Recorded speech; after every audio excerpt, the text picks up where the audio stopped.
प्रारंभिक बिंदु पर वापस आने में कुल 2 घंटे का समय लगता है।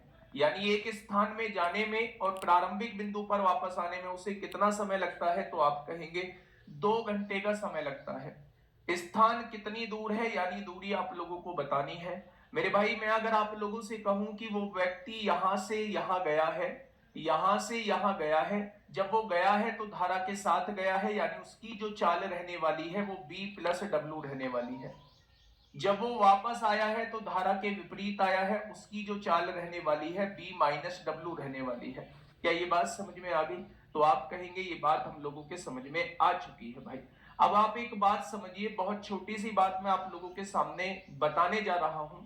अगर जाने की चाल मैं पूछूं तो B प्लस डब्ल्यू करेंगे तो कितना हो जाएगा, 14.5 हो जाएगा। और आने की चाल अगर मैं आप लोगों से पूछूं, B माइनस डब्ल्यू पूछूं, तो 10 में से 4.5 जाएगा तो 5.5 बचेगा। बचेगा या नहीं? अच्छा, जब मैंने आप लोगों को समय तथा दूरी पढ़ाया था तो एक कॉन्सेप्ट आप लोगों को बताया होगा कि जब दो बराबर दूरी अलग अलग चाल से तय की जाती है और उस पूरी यात्रा को तय करने में लगने वाला समय आप लोगों को दिया जाता है, तो दूरी निकालने का डायरेक्टली फंडा आप लोगों को बताया होगा। मतलब पहली चाल की गुणा दूसरी चाल में कर देना, अपॉन दोनों चालों का योग कर देना और इनटू में टोटल टाइम कर देना।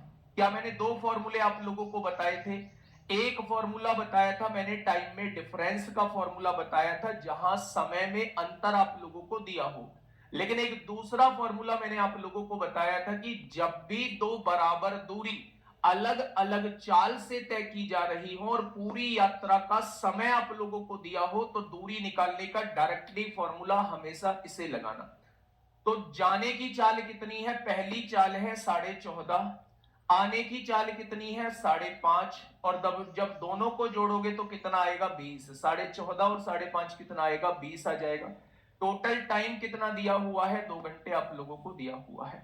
यहां से देखिए 2 से कितनी बार कटेगा? 10 बार कटेगा। मेरे भाई पॉइंट हटाइए, जीरो बढ़ाइए, पॉइंट हटाइए, जीरो बढ़ाइए, बढ़ा दी क्या? अब आप ये देखिए 5 दूनी 10 होगा। 5 से एक काम करिएगा, इसे मत काटिए मेरे भाई, 5 से काटिए, 11 बार ये कटेगा, 5 दूनी 10 होगा, ये कट जाएगा।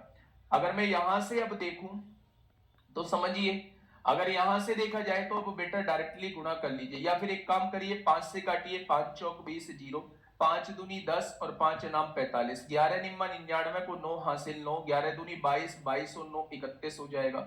40 से डिवाइड करिए, 4 से काट लीजिए, 4 सत्ते 28 होगा, 3 बचेंगे, 4 नाम 36 होगा, 3 बचेंगे, 4 सत्ते 28 होगा, 4 पंजे 20 और 4 ढाई 40। नीचे एक जीरो है, पॉइंट एक इधर आ जाएगा, तो आंसर आ जाएगा 7.975, यानी 7.98 इस क्वेश्चन का जवाब आ जाएगा।